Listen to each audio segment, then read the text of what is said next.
Que Javer, Javerim, vengáis en buena hora a Ladino 21, el cantónico de cuentos, refranes y de vez en cuando canticas en lengua sefaradí. Hoy nos topamos aquí en París, en Bedem, y os voy a hablar de un sujeto muy importante, los diccionarios.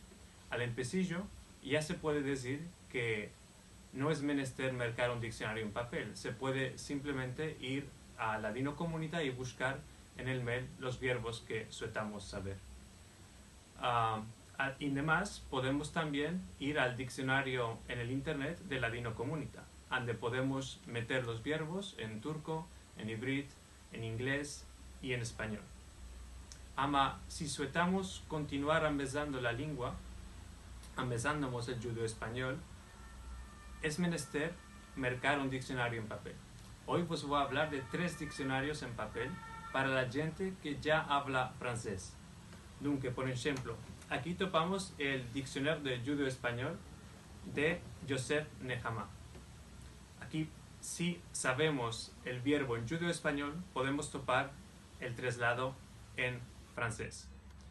Topamos también el diccionario francés judo español de Clara Peragia y Elie Peragia. Aquí, si sabemos el verbo en francés, podemos topar el traslado en judo español. El diccionario de Nehama es un diccionario que tiene muchos verbos en griego. Ama, el diccionario de Clara Peragia y Elie Peragia tiene muchos verbos en turco, de origen turco.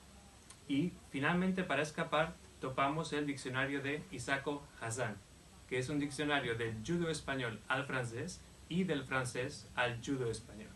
En este diccionario topamos también muchos verbos en turco. Merci mucho por habernos visitado otra vez aquí en Ladino 21 y esperamos que vuestra visita tenga muchas y muy hermosas hermanas. Inshallah.